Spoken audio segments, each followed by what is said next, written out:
Okay, guys, Sunday night. Appreciate you joining us. If you are new, I do see some new faces. We take 30 minutes. We cover a couple topics. If you have a question, please type it in the chat. So as we talk about a topic and you want to say something or ask a question, we'll address it as we go along. And then the coaches will kind of take turns in addressing the topics for tonight. So to get us kicked off, and then we take 30 minutes. At 30 minutes, we shut it down, and then we'll send out the recording if you have to hop off, and you'll have that by tomorrow. To get started, we have a lot of folks getting ready for Ironman Arizona. We have over 40 people racing, so make sure to track everyone next week. We'll make sure to send the list out, honestly, to everyone so you can follow along. And special needs, we actually haven't talked about what goes in special needs, so I thought we'd quickly address and ask some of the coaches, what do they typically put in their bike special needs? What goes in the run special needs? And then for those who've never done an Ironman before, which is many of you, you kind of have an idea. So Coach Harold, did you want to start with what do you put in your bike special needs? Okay, so I was actually just at Ironman Florida. And in my bike special needs, I always put another round of nutrition in my bottles. So I don't typically use Gatorade Endurance. I can if I have to. That's what's on the course. But I use my own special blend of a mix that I've used over, that I've kind of specialized over years with a specific amount of sodium in it and a specific amount of carbs in it. So I can hold 3 bottles on my bike. So I put 3 bottles in the special needs. Now, one of the keys to that is that you want to make sure that the 3 bottles that you have on your bike are empty by the time you get to special needs. So you're timing that out in your head. How much nutrition do you need? How much time is it going to take you to get there? And all those details. But I'll have a full replacement of 3 bottles for my bike that I'll re-up my nutrition on. And then the rest of the nutrition that I need, I will just piece together with other gels, another sodium supplement, or anything on the course that I need to get just to top off the little extras that I need. For the run special needs, to be honest with you, I rarely ever use the run special needs. Unless it's going to be a race where I think the weather could be inclement. Like, so if I think it's going to rain a little bit on race day, or if it's really, really hot on race day, and I know that I'm going to be dumping water over my head and down my back and stuff like that, then oftentimes I'll put a dry pair of socks in my run special needs. One of my favorite things to go to, so that when the crap hits the fan, if your feet have been soaking wet, it's a wet day, whether you were getting rained on or whether you're just dumping water on yourself all day to stay cool, having a dry pair of socks can be clutch. But you also need to know that if you do put socks in there and you don't use them, or if you don't go to your special needs bag, you're not going to get that stuff back. So it has to be something that you're willing to lose. Okay. So those are typically my go-tos. There are lots of other things that you could do in your special needs, but for me, that's typically what I do. Awesome. Katie, what have you put in your special needs that is different from Coach Harold? I always put extra sodium base salt in both my bike and my run. At St. George Worlds this year, I dropped my sodium, and I was so glad when I'm on the run, and so glad when I grabbed that special needs bag that pre-race me had thought to put the salt in there, because I actually forgot that I had done that when I grabbed it. So I was really thankful that that was there. So I always make sure I have extra chews and extra vials of base salt. And then I actually put some ibuprofen in Ziploc bags just in case I'm like really, really hurting. I also train though, where I'll take ibuprofen sometimes. So my body's used to it. I'm not taking that for the first time on race day. So just keeping that in mind, but I'll always have a baggie of ibuprofen in both run and bike special needs. Awesome. Thank you. Ashton, is there anything you've put in your special needs that's different? So I like to have morale booster things. So that sometimes is an Uncrustable, it'll be a Pop-Tart, it'll be a note.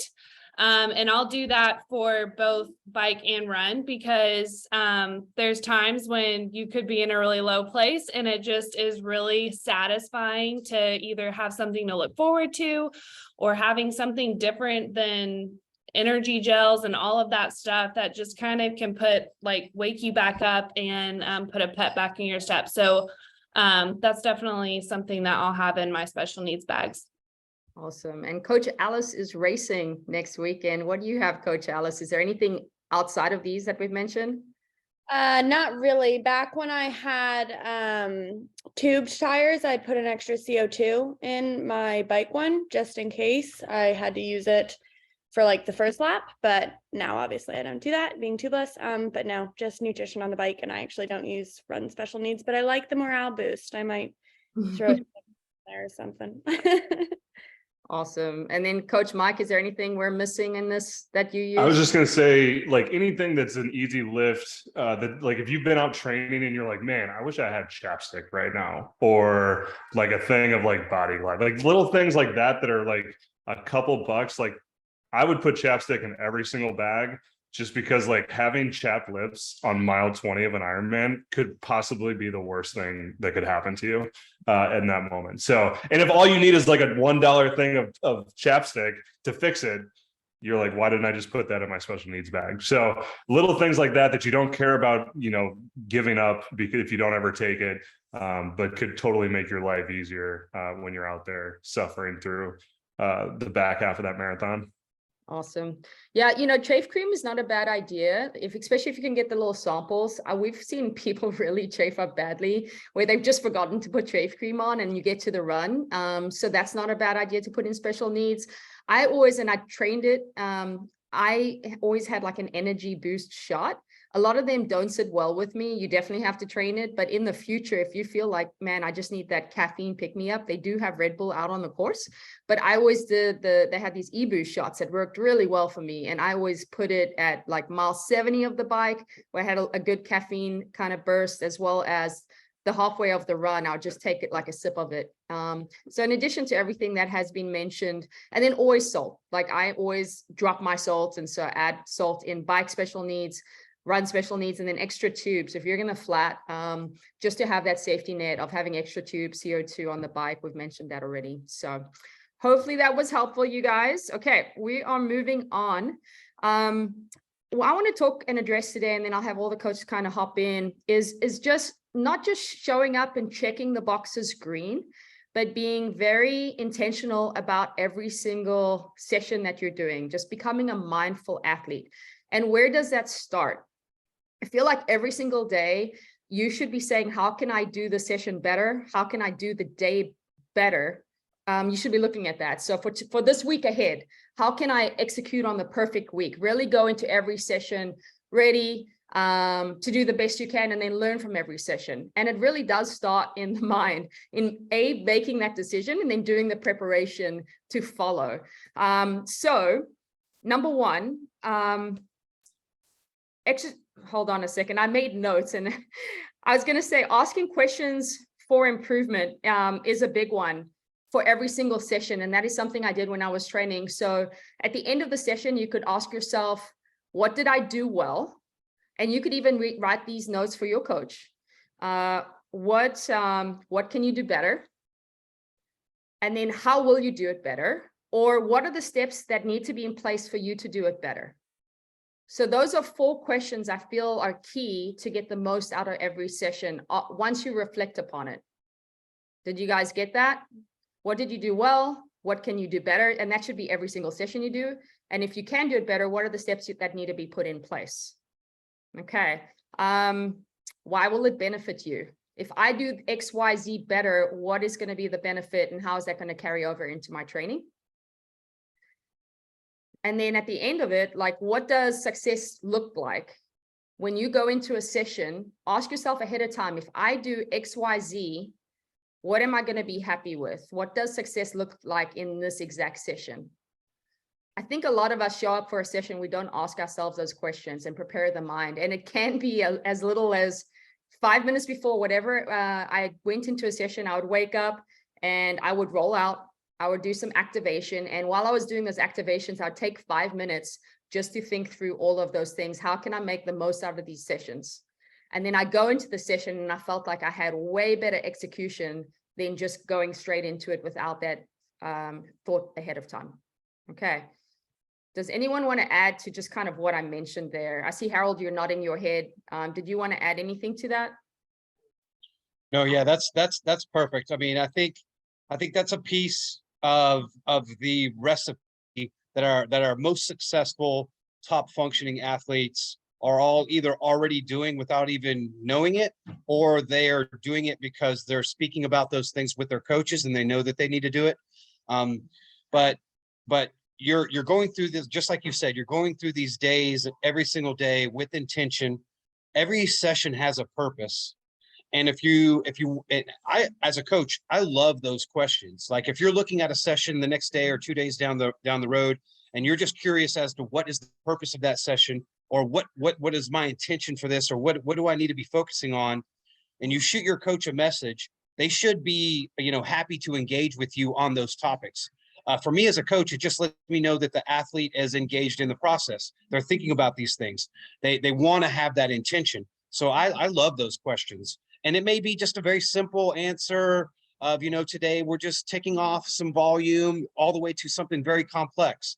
And not all your sessions have to have many layered, complex theme for the day. Some of them are going to be very, very simple days in terms of execution. And as long as you and your coach are communicating on those things, you're taking the time to think through, exactly like Natasha said, either the morning of, before you do the session, or the night before maybe.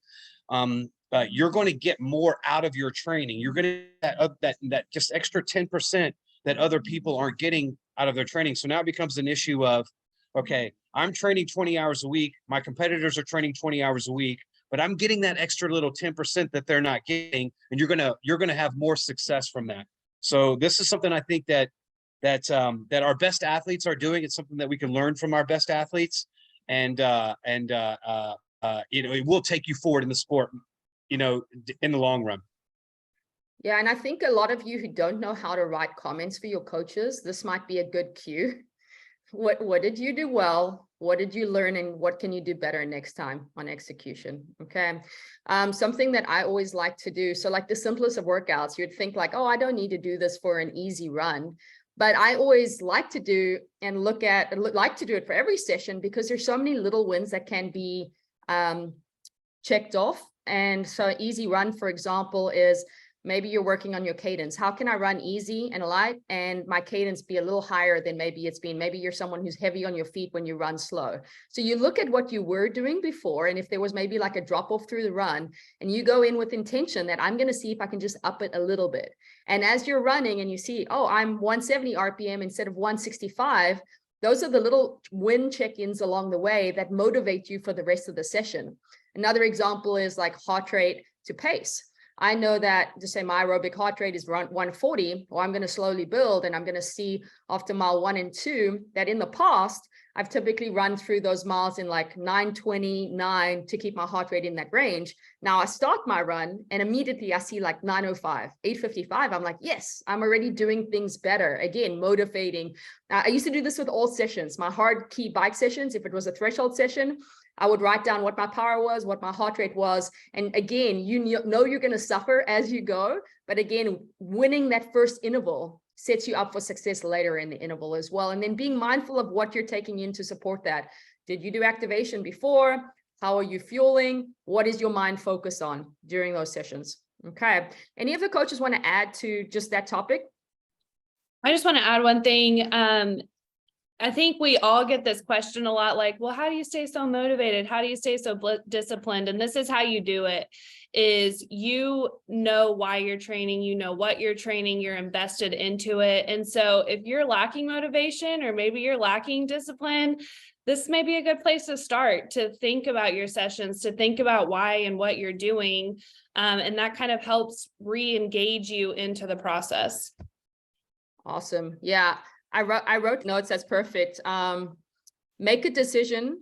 It starts with making a decision. Make a decision that you're going to do things right. And in the beginning, it's about exercising discipline to do it right until it becomes a habit. The first week or two of doing something like this is actually really hard, and you have to fight through that. And after about 2 weeks of just doing this, it's just clockwork. It's what you do every single day. So just know those growing pains are going to happen. And then with that, what Ashton was saying, a lot of you guys want this relationship with your coach. You want us to be invested in your journey. Well, if you're giving us nothing, you're just doing the workout and you're not showing us what are you thinking about, what are you doing correctly. It's hard for us to really be invested in everything you're doing. So if you can give us these little notes, we build the relationship, we get to learn. I can't tell you how many athletes I know so well, even though I've never met them in person, just based off their notes. and then we can coach you better based on what's coming through, and then be invested because you are really working hard to do this right. I see a question coming through, and then any coaches, if you want to add to it, I see we have Nick on here. We have a couple coaches on here. Thanks for getting on. Yeah, this is Nick. I'll just add one quick item. I think one of the things that we often overlook because we're so data driven as triathletes is we want to comment in the notes about cadence and heart rate and all those things. And we miss sharing from an athlete standpoint, anything going on outside of the workout. The life stress. Did you not sleep well? Have you had struggles with nutrition? Have you felt tired? Do you think you're getting a cold? All those things are great comments, because otherwise as coaches, we look at the data and we're just going to respond based upon the data. And we might be missing that there's a whole bunch of stuff going on outside of training that we actually need to change training to make sure it balances with the stress in your life with what you're able to do. So don't think like you're, worrying us or writing a book or anything like that. It is very beneficial for us to find out information that's outside of just the data of the training. Perfect. I will just add, don't write a book, but if you can paraphrase, that's easy. Obviously stress is, Nick is 100% right. But as soon as you start to write sentences upon sentences, that becomes a little hard.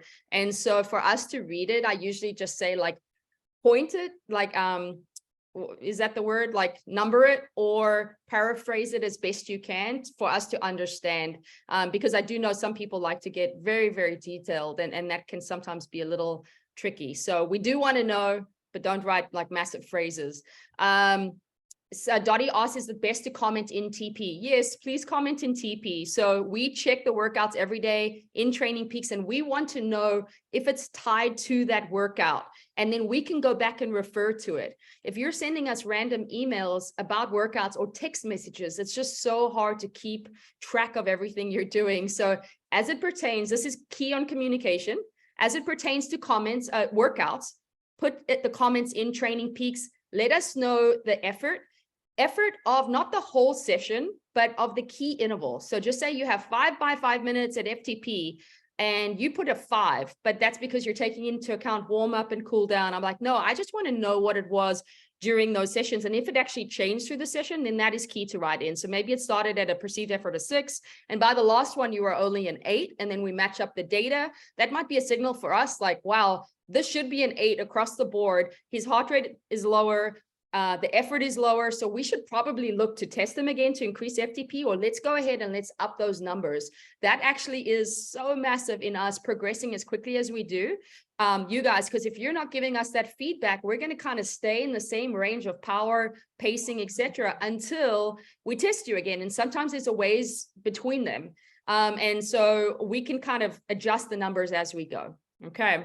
Natasha, I was going to say one thing to that too, if I can. I know that we unlock workouts and sessions, usually it's a week at a time, so it's a couple days in advance.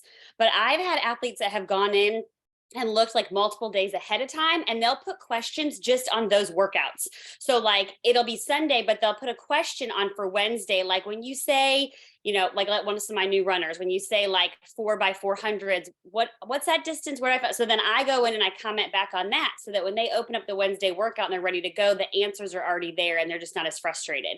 So I don't feel like you have to just comment on what you've already completed. If you're looking through and you're reading the descriptions and have questions about upcoming workouts, it's super helpful, because none of your coaches want you opening up a workout and being frustrated because you don't know what you're supposed to be doing or how to execute it. So looking in advance and even putting questions on those workouts 3 or 4 days out is perfect. And then we'll see those a lot easier than a text message on Sunday about a workout on Thursday. A lot of times that'll get lost in the shuffle. So that's all I was going to say. Perfect. Yeah, perfect. And then go ahead. I was going to say, I just real quick to add to that. Also, your Training Peaks account, you own your Training Peaks account. I've had mine for 20 years. So I can go back and look at those comments that I was posting, questions that I was posting to coaches that I had, or comments that I was making for myself from years and years ago over blocks of training when I know that I was having a lot of success. If I go back and I look at those things and say, okay, I was doing this really well 5 years ago. What am I doing different now? I can look back, I can read my comments that I was making for myself and for my coach. And that's going to be in your Training Peaks account forever. And it's valuable, you guys.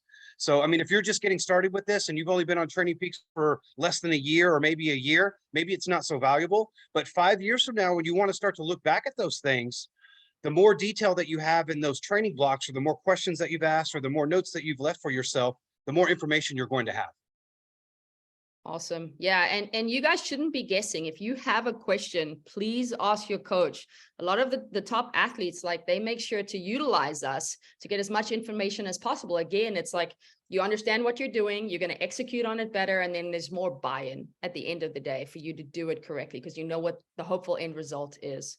Does any of the coaches want, I'm going to just change the topic for a second. Mike, did you want to add anything to our topic? No, we're good. Okay. Guys, I wanted to quickly change the subject, and it's kind of in line. Some of you guys are in a team environment. And so as far as making a decision when you show up to train with others, know that your energy affects those around you. And whenever you're into a team environment, you want to be showing up as what you're hoping to get from others. Okay, so being excited and ready to go, being positive, and that's just going to kind of rub off on everyone, but it's actually going to help affect your workout as well. I can't tell you how many times we have shown up, maybe you're tired, not in a good mood, but then you just you show up for other people. You're all going to elevate the team experience for others as well, and then it rubs off on you, and then you end up executing the workout better. Now, some of you are training by yourself. I used to pretend like I was training with other people, and I got tastes of training with other people at camps. Maybe I go to a squad environment here and there. And if I needed that extra motivation, I would literally, in my mind, pretend like there was a coach on deck. I literally had to imagine a coach was on deck with a stopwatch, and I had teammates around me that I was racing. And so again, there's so many things that you can do in your mind to help elevate your training experience, as well as bring the best out of yourself. It starts there. Okay. Does anyone want to talk about team environment? Because we have it. Okay. I think we're good. Guys, something we're going to bring about. So next Sunday, it's almost 6:30. We won't have a team call. We have the athletes in Arizona. Most of the coaches are there as well. So there's no team call. The week after, I think it's Thanksgiving week. We may do it. What we do need to announce for you guys soon is some new things that we're doing within the program. We're changing our elite qualification criteria. I think we have so many athletes on this call that probably don't even know we have an elite team. And what is that all about? And there's so many other things that we do for the team. And so we're probably going to kind of sit down and just talk about everything that we have going on, talk about elite team qualification criteria, etc. And then answer any questions you guys have about NVDM coaching and what that future looks like. I had one or two other notes here. Okay, another thing we know last week we talked about block training, and this is going to be a 2-minute conversation.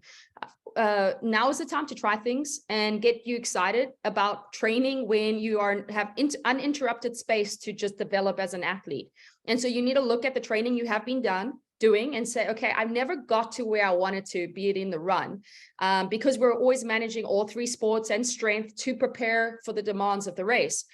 What do I want to really focus on right now to get me there? And we talked about block training, where we really focus and elevate one discipline while the others we maintain. So we push that discipline up, and then after 2 to 3 weeks, we maintain that discipline. Now we've stepped it up to the next level, and then we bring the other disciplines back in. And you could do that with all 3 disciplines. But something you can talk to your coach about is different ways you can do that discipline better. Now it's based on your time. That is key. Are you someone that maybe was only tied to swimming 3 days a week, but now you have more time because you're maybe not biking and running as much? Now you can swim 5-6 days a week. You need to communicate that with your coach, because there's so many ways we can develop you and improve that sport. So it's frequency. Maybe you have a little more time to train, and we're not using all the time that you have. So maybe you're doing hour sessions. Let's just try and increase the volume of each session to 1 hour and 15 and see if that's going to benefit us. Okay. That again, get with your coach on. And then, yeah, just talked about the block training. Harold, did you want to add to that? Obviously, those are just 2 factors. There's so many more that we can add to.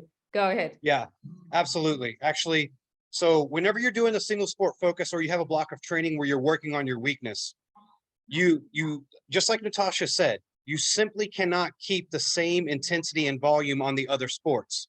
They're going to have to come down a little bit, and that's okay. If you lose a little bit of fitness on those other sports, no worries, we'll get it back. But in order to, by definition, focus on one of those three disciplines, you have to put the other two, or maybe one other one, specifically bike and run, in the back seat for just a little while. Don't be so nervous about doing that. You'll be okay. If you were somebody who was used to doing 3 or 4 bike sessions a week, and now we want to do a run focus because maybe your run is a little bit of a weakness, we're going to take that bike volume from 4 sessions a week down to 2. It's necessary so that you can absorb the training and the running, your body can recover that, and then continue to progress through your development in running. Now, keeping those 4 bike sessions is going to make it not necessarily impossible, but it's going to make it much more difficult to do. You'll need a longer period of time, and you'll need more hours in the day. So by definition, if we're going to go to a block training strategy and focus on one sport, be okay with taking the other sports down just a touch. All right. And in the long run, like Natasha said, as soon as we get through that block, we'll switch it and bring the other ones right back up. You'll get fit on the bike again before you know it, just using that as an example. But I'm going through this process right now with a lot of my athletes where we're trying to switch to a little bit of a singular focus on working on a weakness. And they tend to be a little bit nervous about taking the other sports down. Don't be nervous about that. It's okay. We'll bring it back up by springtime. Okay. And then the last thing I'm just going to add to that is please communicate with your coach, because we are kind of ratcheting up that one discipline quite a bit. And for some of you guys, we've kind of focused on 2 disciplines. And if you're like, man, I am tired, this is a little too much, because we're trying something new here that you've never really done before, you need to communicate with us, because at the end of the day, a healthy athlete that's not getting injured, that's enjoying training and just continues to do this week after week is going to be the one that is the faster one at the end of the day. So yes, every now and again, we're going to try to put our foot on the gas and say, can we do this quicker and better? But sometimes a little too much, and it's dependent on the person. And we want to try it with some of you, because some of you can totally handle it, some others not. So just communicate. Okay. Guys, coaches, do you want to add anything to that specific thing we just talked about? No? Okay. Guys, thank you so much for being on here tonight. And yeah, we won't be here next week, but then we'll be following all the Ironman Arizona folks. So make sure to look out for that email to track them, and have a good week.